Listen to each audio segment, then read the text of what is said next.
Thank you, Kapsat. Kahit kasapunan ko kayo nga ako. Inclusive bike. Kahit sa nga anonymous stop no. Handa ko nga biro ko. Yung makaamong niya kahit shop ni Brother Dexter Wong. Ito yung buyagan niya Simsimba. Buyagan Christian Fundamental Baptist Church. Magdagyan na kini pagyo. Pingadak dito yung buyagan. Ni may isang lula ni iso ti nagirugi ijay. No, ang mamuyo ni Mang Josefa Salinas iso na ti may isang lula mi. Ading actually ni lulo. So na iso na ti isang baring instrumento nga po Diyos tapno na kami nga pamilya pag kami kay buyagan. Ever since I think 1996 na ada kami kay buyagan. Anak paimat nga pa'y ikat at isang anak pula tayo dyan. Ito kaya nga siguro ti intro. At ang ikat tayo natati sa school tayo at ang nagsapa. Narigating ni Pastor Marlon kanya. Jephthah. Kaya ako nag-dating opportunity nga makashare niya kayo amin. Uray dating message ngayon or uray dating lesson ngayon para matlang kanya. So kaya tayo nga tuloy dating sa disco tayo ngayon at kararag tayo.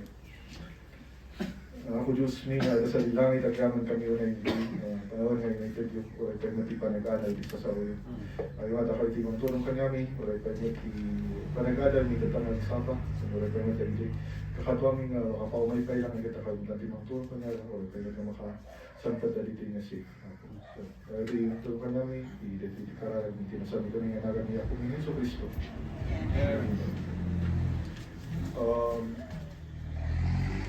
Ngayon mo lang Sunday school tayo dito yung Teb-teb. Kikita ko lang ngayon post tayo yung Facebook. And tantang bulan, we're focusing more of the judges of the Bible. I think the last Sunday, inadal tayo biyan na panglop ka ni Gideon. Nagtatangay ka may isang komplikadong character at ipag-adalan tayo tatang agsapa in the person of Jephthah. Kaya nagitadak notes dito yung actually ang tayo na yung nasurugan dito ngikit para information tayo amin. May isang natang kaming pag-adalan tayo. Baka awanti mapanunot yung basaan, pag-Bible study yan, kung yung usaran dating pamibasaran tayo, quiet time tayo. That will look at ni Jephthah, kaya mo lang ngayon makita tayo pattern of most of the judges. Katoon ng judges ngayon, dahil tinagbalin na pattern na they follow a certain pattern with regards to how the life or how the cycle ijay biyag na ito Israelitas. Agbasol da, nag-sin, makakadati oppression, suffering, or servitude, depende no sino timang kanyada, God would, or dahito sa kararag, dawat yung naman kung niya po Diyos Santo, i-save niya po Diyos nga mga isend iso nati may isang tao nga mabalin nga maka-save dagitoy nga says until such time that there will be times of peace, extended periods of peace before agpasol naman and it becomes a cycle over and over again. Started even from actually tayo nga makita di first na judge nga ada jay Bible nga na-mention, ni Othniel nga ikit, awan mo na iti nagbay nga kanna. Since it is such a short part of the passage. But then we come to Gideon. The last Sunday, looking at jay pattern mo lang kanya na. And actually, makita tayo man yun, di ay kani Jephthah. The story ni Jephthah, isa na kayo mabiruan, ito'y Rugiak actually from Judges chapter 10, verse 6, hingga chapter 12. So it's considered one of the more large scopes is compared to the mga Judges. Before ni Jephthah, chronologically, ito'y Biblia tayo, makita tayo nga, he is the 8th, pang-walo isong nga judge nga na-mention dito'y. And yet, no, kita tayo gaming the chronology niya in terms of the time period, mas ma-associate tayo actually in Jephthah, the last parts of Judges. Towards the end, kalangat, contemporary na dito, yung ni Samson, which, pag-alalan tayo lang tanong, last Sunday, I believe. And actually, iso dati last Judges before nga makita tayo nga ni Eli and eventually Samuel. Samson gayam sa Tisumaruno before Samuel. So, we'll see that the biyag na dati nga judge o sa reason na nga usarnot lang ni Apo Diyos I don't think very well known dating a character at all. Or kinakaikat, hindi binaganda nga ni Jephthah is topic tayo eh, na palagi active hindi ngayon, hindi na ito nga Jephthah. Ngayon lang makita tayo lang dito. Of course, it starts off Judges chapter 10 verse 6. Judges chapter 10 verse 6. Noay na nga nagbasulan mo lang na gito'y na Israelitas. The people of Israel again did what was evil in the sight of the Lord and served the Baals and the Ashtaroth and the gods of Syria, the gods of Sidon, the gods of Moab, the gods of the Ammonites, and the gods of the Philistines. And they forsook the Lord and did not serve Him. Starts dating magkati pattern na pagrugyan man ng tibiyag or the cycle, the Israelites. This is after makita tayo nga ni Jair.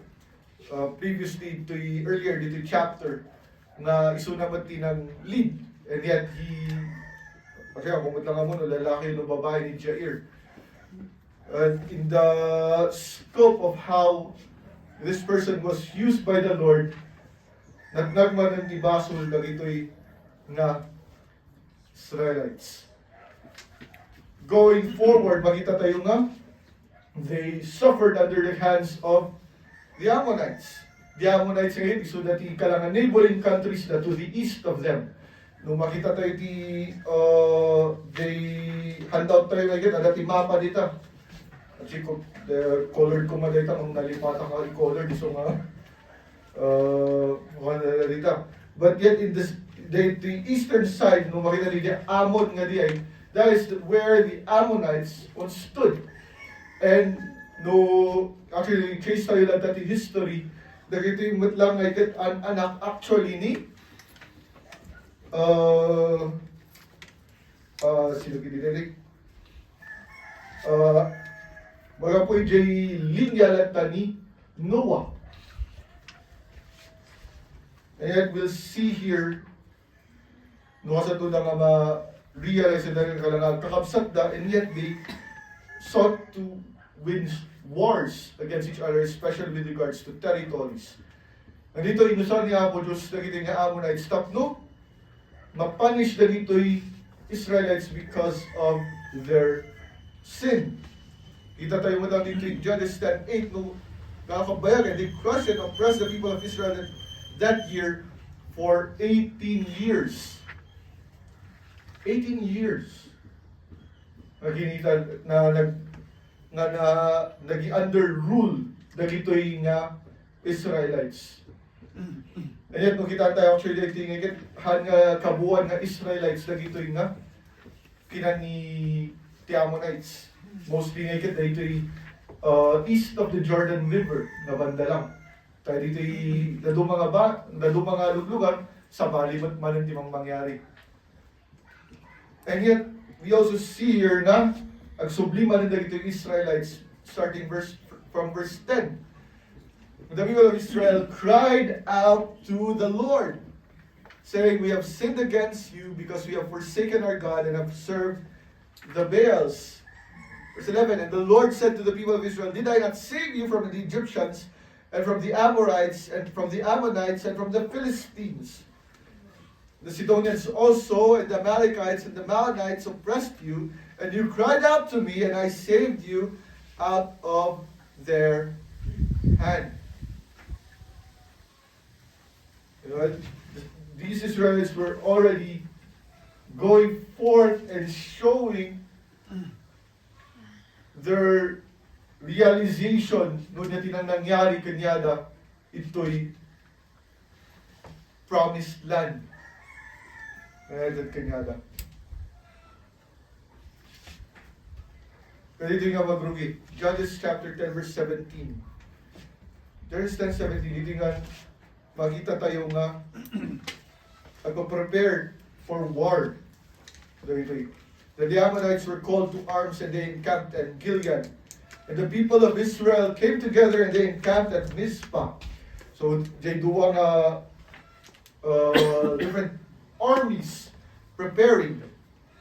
And yet, verse 18, and the people and the leaders of Gilead said one to another, who is the man who will begin to fight against the Ammonites? He shall be head over all the inhabitants of Gilead. There's the introduction dito yan ni Jephthah.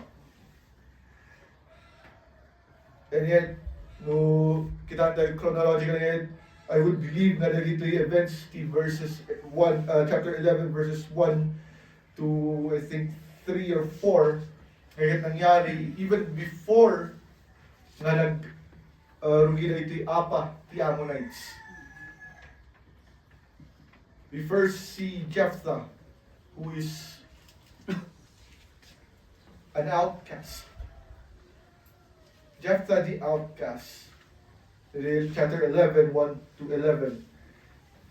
We see circumstances. Now Jephthah the Gileadite was a mighty warrior. But he was the son of a prostitute. Gilead was the father of Jephthah. The Gilead na naisulat dito ngayon, sa bali man ng Gilead, regards to how no ay na tinagruyan or di nagnaganan da dito yung lugar na. So nga ni Gilead at di sa bali ng Gilead nga naununa nga nagpanagan di lugar na no ayan da kan adamat lang ni Gilead nga dito yung natatang ni Jephthah. So we see his unique circumstances, but he by all means was an Israelite, a Gileadite. A Gileadite ngayon may isang tribo man ni Jephthah ti tribo ti Manasseh. That is another tribe within a sub-tribe kuna tayo within Manasseh. No sublian tayo matlang ni divide ni lands ni Joshua.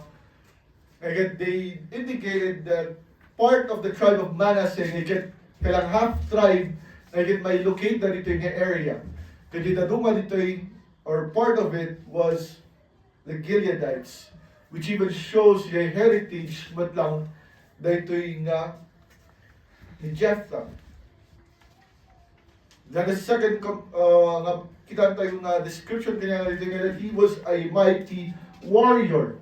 He was a mighty warrior. And actually, kung ano dito the writer was looking forward noon niya pagbalinan na dito yung ni Jephthah. Because of course, no, hindi kaubing na pala ngayon. Alam nga may baga tayo na mighty warrior na hindi kaubing. The other part of their in verse 1 was that he was the son of a prostitute. Ito lang rumor ti nga basbasol lang ito yung Israelites because they still had allowed some of the people of the land na karon ti influence kanyada.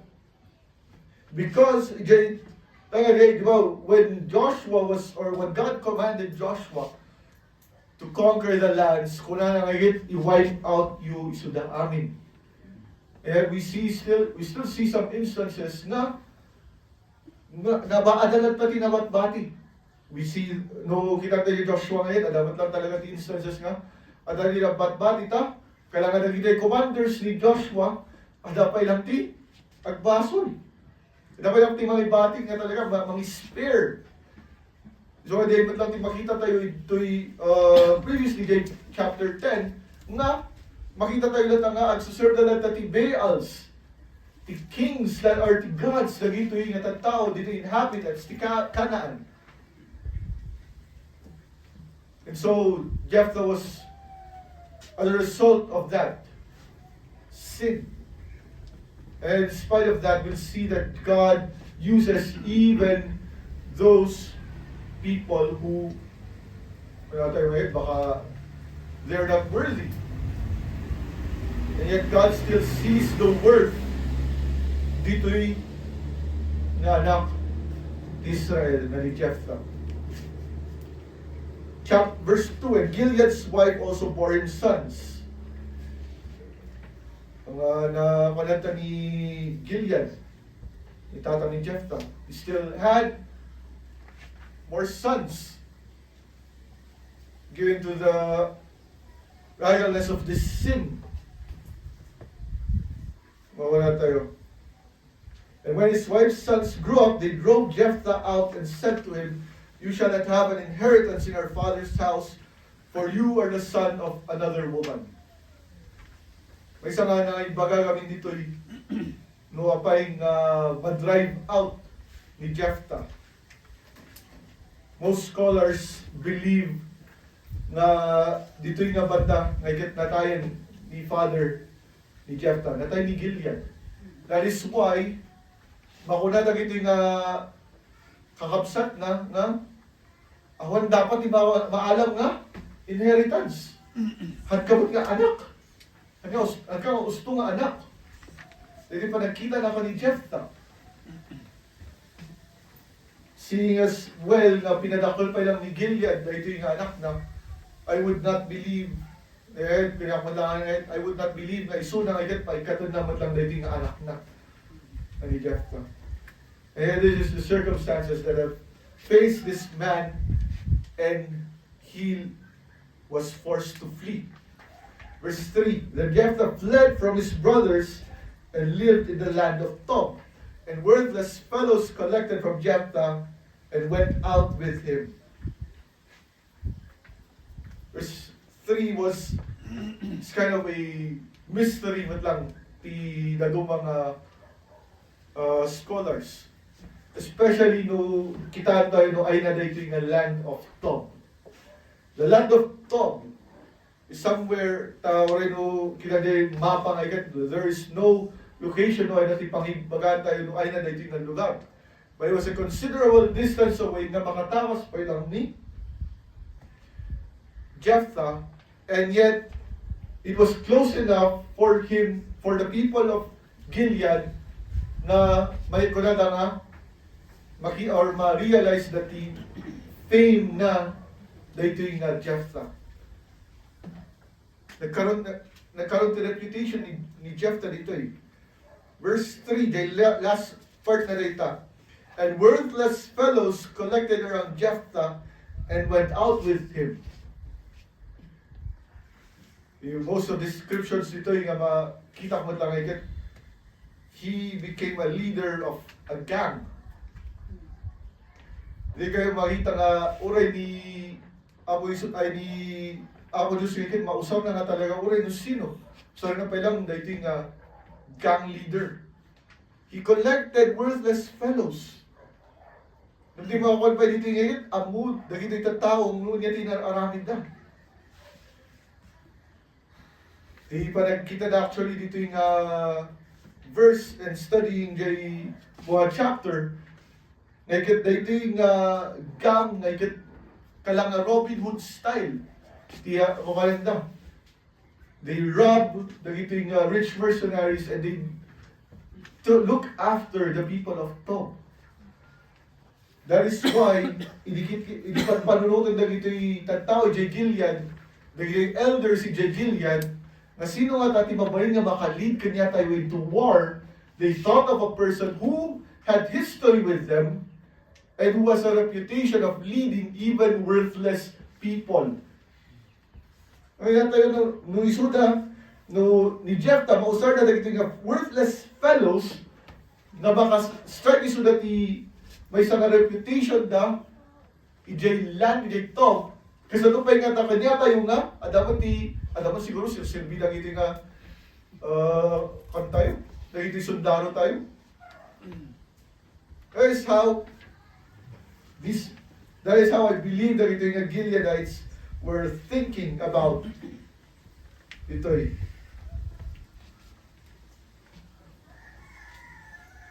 Verse 4, ito yung mo ka parang intersect na ito yung verse, the chapter 10, the last parts, the 17-18, the chapter 10, kanito yung lang ang grugi story na madlang yung verse 11. Chapter 4, 11 verse 4, after a time the Ammonites made war against Israel. And when the Ammonites made war against Israel, the elders of Gilead went to bring Jephthah from the land of Tob.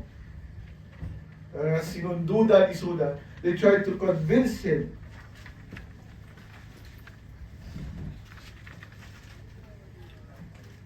This goes to show mat lang ti kinadesperado siguro na ito yung elders ti Gilead. And they were able to get Jephthah out. Nung medyo naligatan tayo, Jay. Verse 6. Binagkita na ni Jephthah. And they said to Jephthah, come and be our leader, that we may fight against the Ammonites.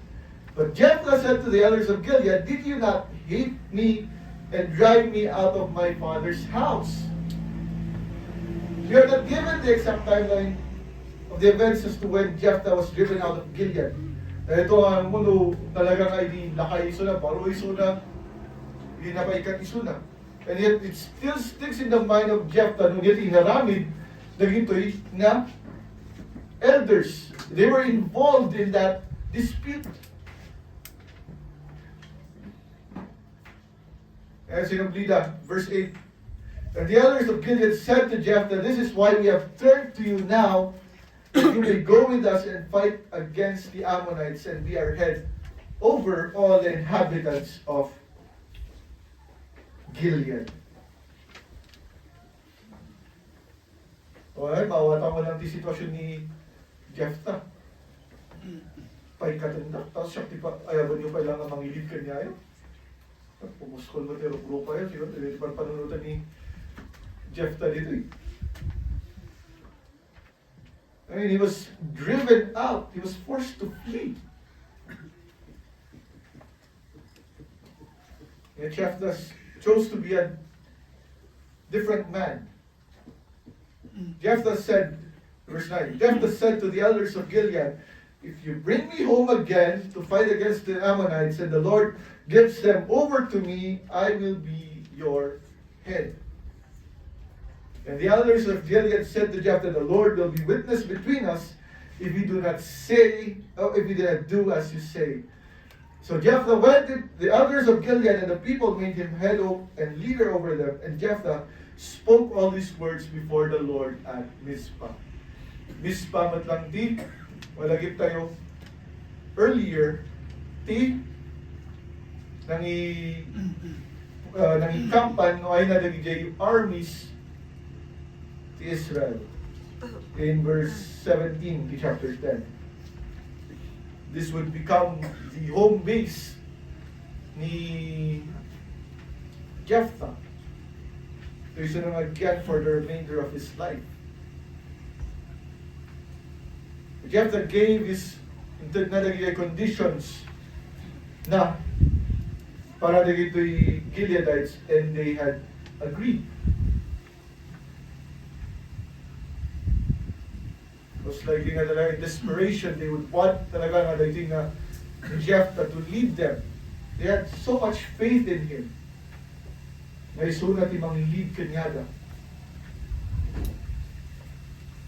And it was formalized in the town of Mizpah. So maroon na section dito eh. We'll see Jephthah the wise. Jephthah the wise. Verse 12. Then Jephthah sent messengers to the king of the Ammonites and said, What do you have against me that you have come to me to fight against my land? He was becoming a diplomat. Nakita tayo ni Jay first nga araramida na di adayso na Teb-teb. He was a fighter. He was a warrior. Kung may wala isuna he wanted to go the path of peace first. Ano kahit na makiapa nga dagos dagito'y Ammonites. So he reasoned with them. He wanted them. Nakisa-iso na no? Handa ko ba na umabot ti Tiyempo nga ang apa na kan adati biyag na mapukaw. Of course,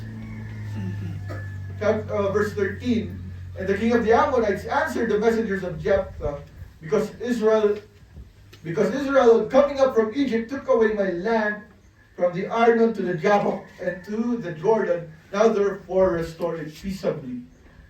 Alam mo, sarili na nga version of events na ito'y nga Ammonites. This was around this was around 300 years after na-conquer na ito'y nga lands ni Joshua. So 300 years nga siguro panunod na ito'y nga Ammonites na inalat ti land na. And then this was already part of the land na naitid kanya na even from before. Actually, nung kita tayo lang yung Joshua, read from Joshua chapter 13, verse 8 and 9, with the other half of the tribe of Manasseh, the Reubenites and the Gadites received their inheritance which Moses gave them beyond the land, beyond the Jordan eastward, as Moses the servant of the Lord gave them, from Aror, which is on the edge of the valley of Arnon, and the city that is in the middle of the valley, and all the tableland of Medeba, as far as Dibon. The description na dito na isurat ni libro na ni Joshua was that the land nga na borderan ti dagat ti Ammonites, ijay da nga nagsettle. Hanya mismo ijay land ti Ammonites. These were the version of events nga nakita ni or naamo ni Jephthah panggap ti history na with the Ammonites.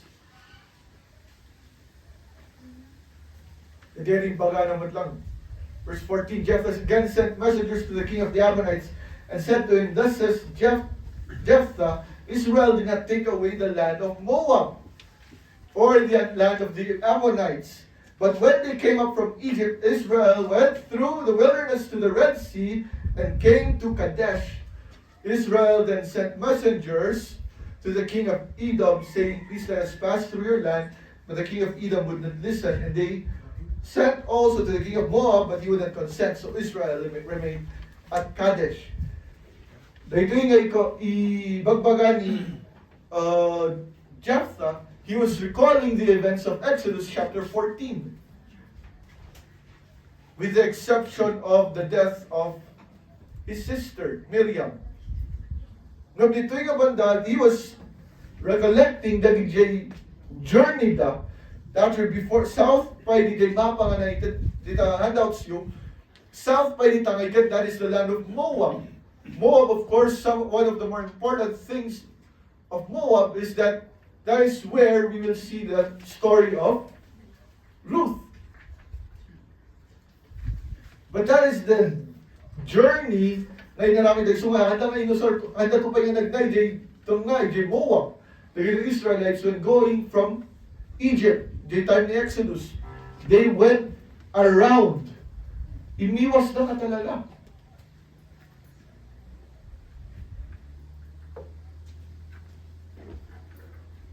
Verse 18, then they journeyed through the wilderness and went around the land of Edom and the land of Moab. So ito nga nag-round nga talaga. And arrived on the east side of the land of Moab and camped on the other side of the Arnon. But they did not enter the territory of Moab, for the Arnon was the boundary of Moab. They had stayed on the other side. We see that also in Numbers 21. JT kinote na dito na ni Jephthah. And out of all of these, makita tayo nga ni Jephthah, he was very much not only knowledgeable, but he was knowledgeable with the scriptures. He was knowledgeable with the scriptures. He was knowledgeable about their history. Amuna no niti nang nangyari even beforehand. Hindi ka wala mabilib ganyan. For someone who has seen what was been cast out na hindi kapamilya ng Israelites, iso na pa lang talaga di makaamo ng yati history. History lang. History of Testament mo lang no yati imbaga ni Apo Diyos kanda Moses that they will teach their children pangrapti sa sauna. Verse 19, Israel then sent messengers to Sihon, king of the Amorites. King of Heshbon and Israel said to him, please let us pass through your land and to our country. But Sihon did not trust Israel to pass through his territory. So Sihon gathered all the people together and encamped at Jahaz and fought with Israel. We're showing the journey even from before. Also a recollection of Numbers 21. Skip ko na napaparang in verse 23. So then the Lord, the God of Israel, dispossessed the Amorites from before his people Israel, and are you to take possession of them? Dahil nga tinake possession na nagdaga the Amorites. And all that the Lord our God has dispossessed before us, we will possess. Now are you any better than Balak the son of Zippor, king of Moab? Did he ever contend against Israel, or did he ever go to war with them? While Israel lived in Heshbon and its villages, and in Aroer and its villages, and in all the cities that are on the banks of the Arnon, 300 years, why did you not deliver them within that time? Talaga na inura yung pailang na 300 years before kayo nga nagreklamo. I therefore have not sinned against you, and you do me wrong by making war on me. The Lord, the judge, decide this day between the people of Israel and the people of Ammon. I think that Jephthah he was being reasonable. And of course, ito na yung verse 28, isumbat na yung RAT Ammonites, but the king of the Ammonites did not listen to the words of Jephthah that he sent to them.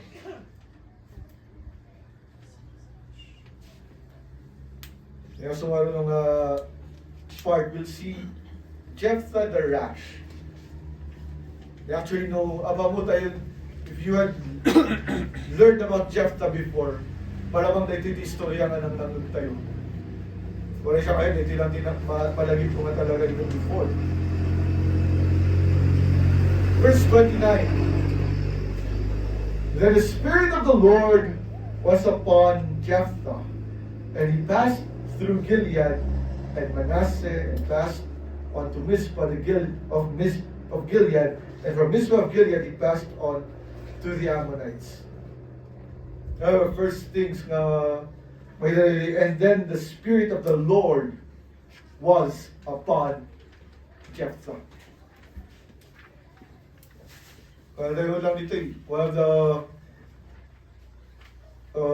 side note lang. First things wala natin na doon mga beliefs is that the Holy Spirit cannot be found in the Old Testament. When in Genesis 2 pa makita tayo, the Spirit of the Lord was over the waters.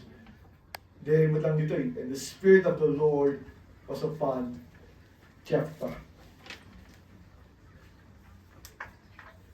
And he was trying, and he was going through to fight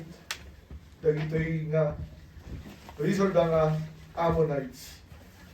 And Jephthah made a vow to the Lord and said, if you will give the Ammonites into my hand, Then whatever comes out of the doors of my house to meet me when I return in peace from the Ammonites shall be the Lord's, and I will offer it up for a burnt offering. This is where we see the impulsiveness of Jephthah. Maging impulsive is una. And he made one of the reckless vows na makita tayo dito yung Biblia.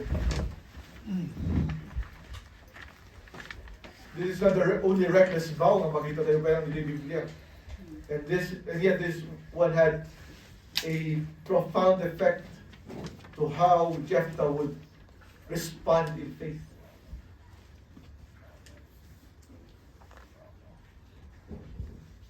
Masubyan tayo dito nga vow na ibagan.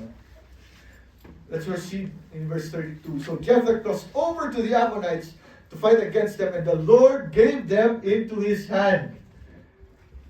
And he struck them from Aroer to the neighborhood of Minnith, 20 cities, and as far as Abel-Keramim, with a great blow, so the Ammonites were subdued before the people of Israel. Amin dan ikat na. Amin nga kalaban na. Ipakita nga ng habak ni Jephthah. He was a victorious battle commander. 20 cities na kinonquer na. And then he's just taking back the territories na naala kanyada. And at verse 34, tinitay mo na makita. Then Jephthah came to his home at Mizpah, and behold, his daughter came out to meet him with tambourines and with dances. She was his only child. May isang anak na. Besides her, he had neither son nor daughter. And as soon as he saw her, he tore his clothes and said, Alas, my daughter, you have brought me very low, and you have become the cause of great trouble for me. For I have opened my mouth to the Lord, and I cannot take back my vow.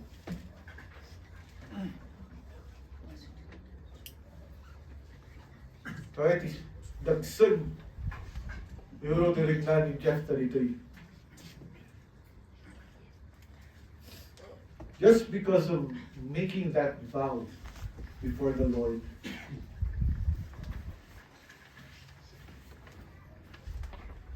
Actually, we even see, going back, how determined Jephthah was.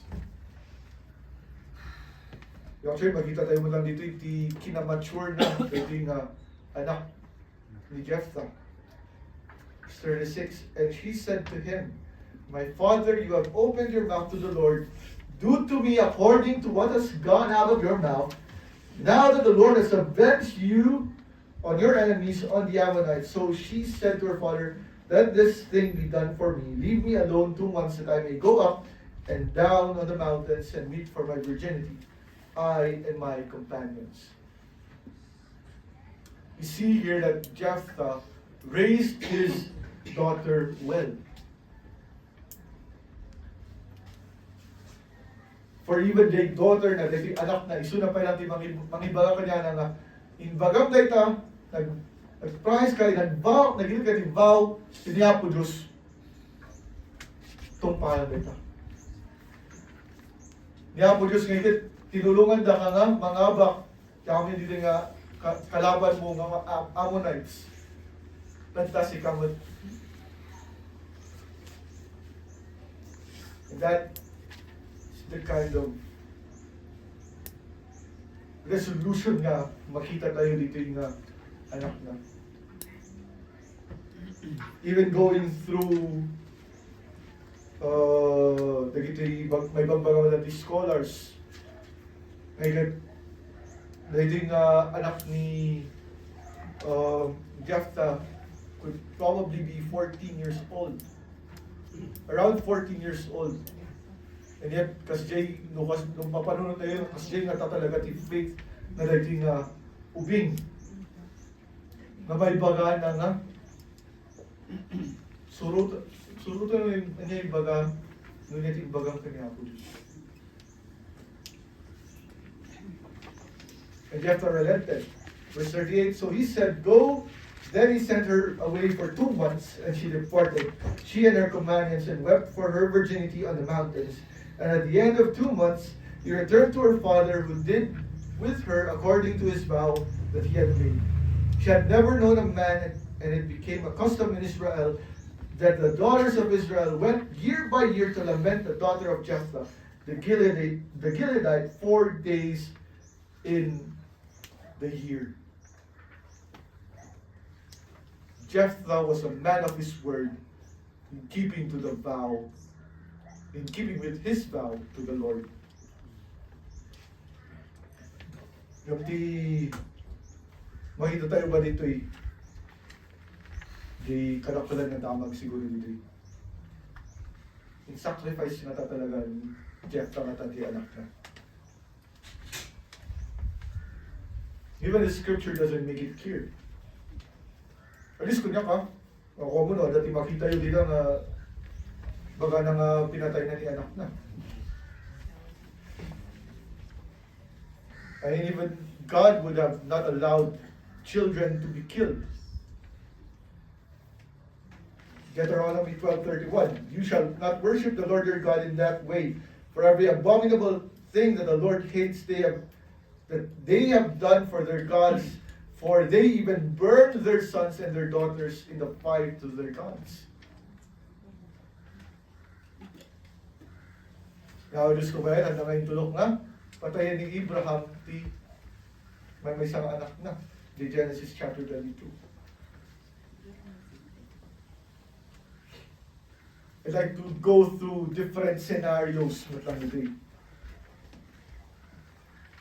The libro of Judges, it's something that records a lot of inhumane things.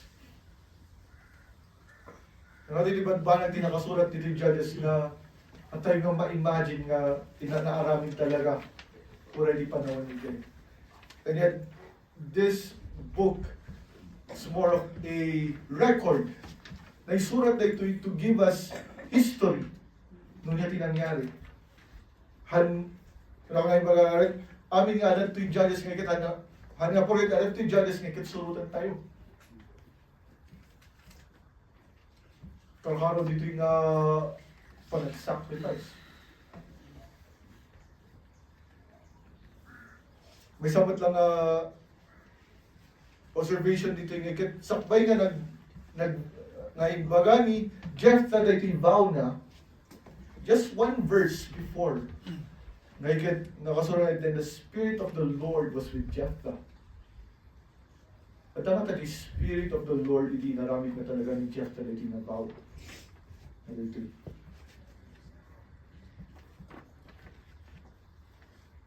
Jephthah also made, naramit naman lang dito yung hana nga amon nung yati sumabat kanya na. Ura jay language kayo inusar na. Diba? Kailan tayo ko di jay language kayo inusar na dito. Verse 31. Sige, rubiyak di verse 30. If you will give the Amorites into my hand, then whatever comes out from the doors of my house to meet me, when I return in peace from the Ammonites shall be the Lord's. And I will offer it up for a burnt offering. May isang panunutin, or at least may isang thinking, the scholars dito, usually, no adat sumabat, no kanya tayo siguro may aso, baka di pwede mauna nga talaga sumabat kanya tayo, nung magapo tayo, tinagat tayo nga lugar. Kat, hayok. Well, so ngayon ka na burnt offering. Kaya ito kayo, whatever. Kita lang ngayon may isang na. Hayop ti panunutan ni Jephthah dito eh. Ito nga makita na, kadawat lang ngayon, handa nga panunutan, baka tao nga may sutikan, sumabat ka niya na.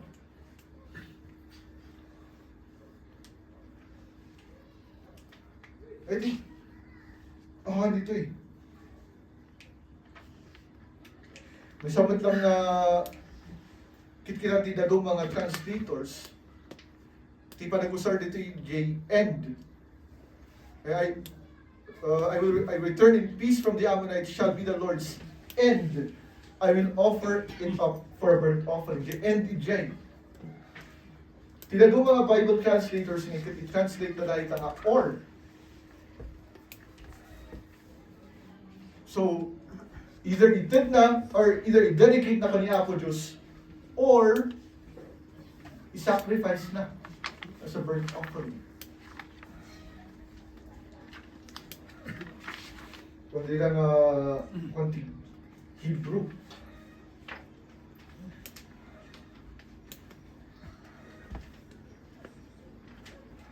May samot lang makita tayo dito yung ikat. Jay inaramid mat lang ni anak ni Jephthah. Ano siya nga nagsising nga namatay isuna. Tinapanay kang kararagan ng ikat, Jay. Hindi nakasulat ito her virginity.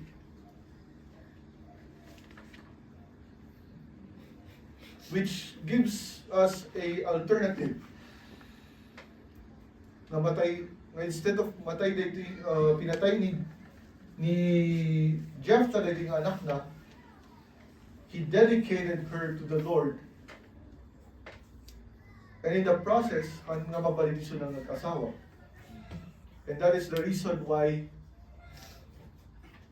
nadagsan ti bigla ni Jephthah taawanan ti agtuloy tinagan na.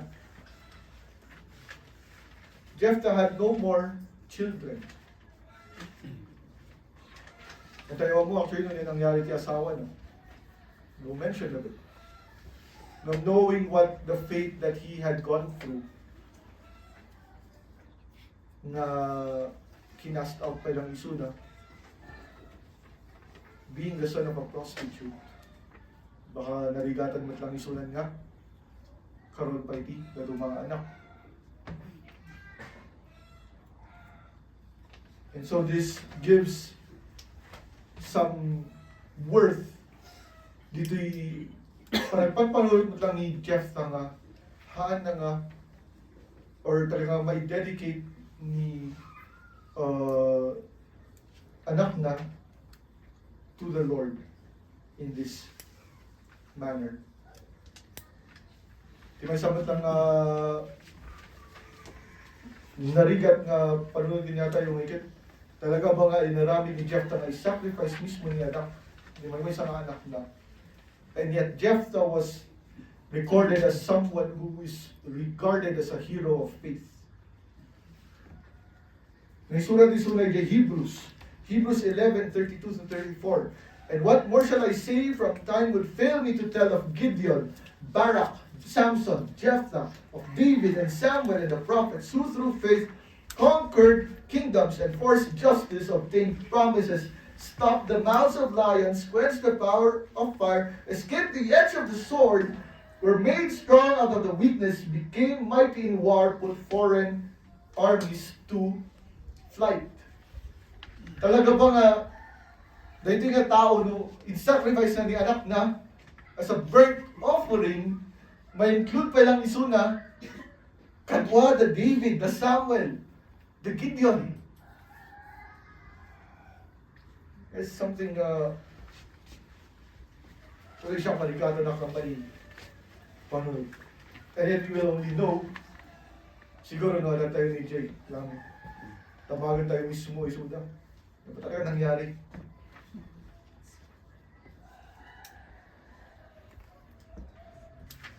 One of the only solaces na makita ko lang dito is that, referring back to Deuteronomy 29:29, the secret things belong to the Lord our God. But the things that are revealed belong to us and our children forever, that we may do all the words of His law. It is not for us to know whether pinatay na nga talaga. What is for us to know is to realize that Jephthah followed in faith.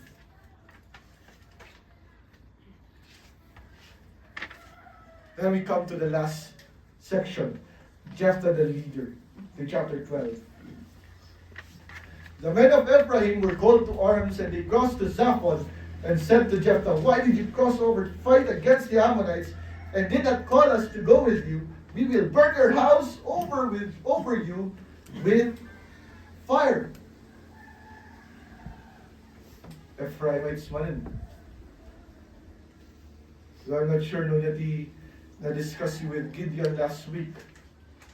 Namuray ni Gideon ngayon, he had a quarrel with the Ammonites, with the Ephraimites. Judges 8:1. Makita tayo nga kinalit man lang dagito yung Ephraimites ni Gideon. And it is such a sad thought that these tribes, and higit iso na pa yung tinagapo nga kabsat na anak ni Joseph. Joseph had Ephraim and Manasseh. Dagito nga duwa nga tribo ngayon, iso na pa yung tinagap-apa.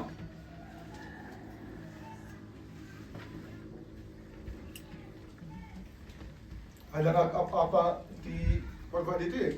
It looks more to be personal. Pero kita tayo, we will burn your house over with you with fire. Ang son.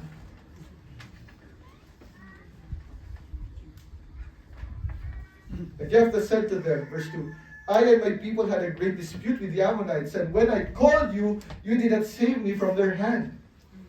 Right? Inayaman da kayo nito pa, ang kayo mo nanapan. Tatanga na nga ba kayo, nagpasan. Tata kayo magreklamo.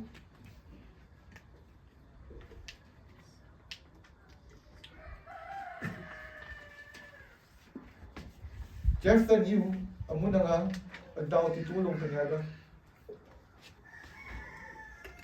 Verse 3, and when I saw that you would not save me, I took my life in my hands, and crossed over against the Ammonites, and the Lord gave them into my hand. Why then have you come up to me this day to fight against me? Dito tayo mo lang makita the difference ni Gideon kani Jephthah. Ni Gideon ngayon, pinanunod na nga talaga nga i-pacify na dito na Ephraimites. And so it led to peace. Ni Ephraimites, dagiti Ephraimites ngayon, na hindi na ako na yun, na-convince na the argument ni Gideon. Judges 8, so Judges 8, 2-3.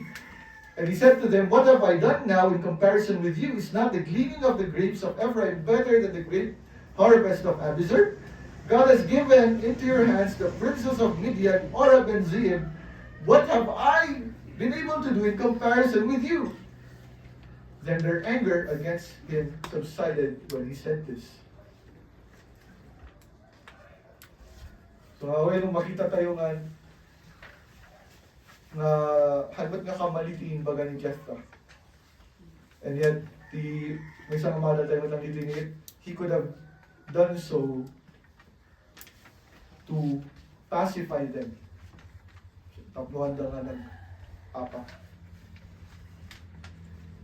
He led them into battle. Verse 4, then Jephthah gathered all the men of Gilead and fought with Ephraim.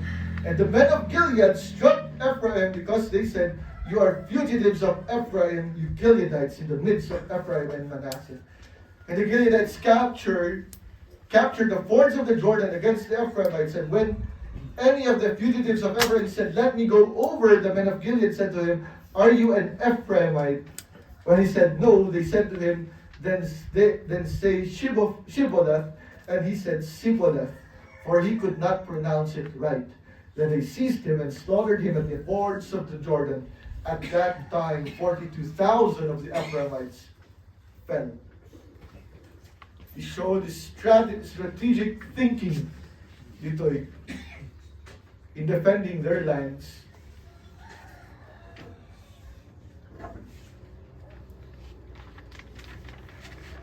Hindi makita talaga lang nila, he only defended the territories na talaga. He did not go and take over the dagang na ito the Ephraimites. He stayed between the borders. And to the end, Jephthah judged Israel 6 years. Then Jephthah Gileadite died and was buried in the city of Gilead. Nakita tayo yun, kasi kalang apag biit panag-judge ni Jephthah. Only 6 years. Na dahil na duma 18, 20, 16. May isa nga pagpanunod na bintang dito yung higit. Bakahanan nga kinaya nga judge. Gapot na ayaw wala kang makita ni anak mo. The story ni Jephthah is something that we can all learn from. Kaya isang albay na reminder. So kasab nung uray sino nga ikit marami, makausap ni Apo Diyos. He was a gang leader, he was an outcast, he was somewhat of a rash person, and yet, highlighting ikit inusar ni Apo Diyos para ti Gloriana. Ito yung ako matagbay na challenge kanya tayo amin. Uray na ti mangyari kanya tayo. God can still use you for His glory. Karami tayo. Para ka in heaven, magkaman kami yun na dito yung lesson ni kita nga sa pa-uray tayo matibiyag ni Jephthah. Nakawala po, uray tayo mati, para gusto kami wag nga na, uray tayo mati may pakita na uray na kami. Eh, mabayin mga usarin para tigaw. Kahit di magtulong pa namin, kaya nga sumarang mararamilan ni Paita Tangal sa TV. Sa araw ni, tinasabaw nila na ako ni Jesus. Amen.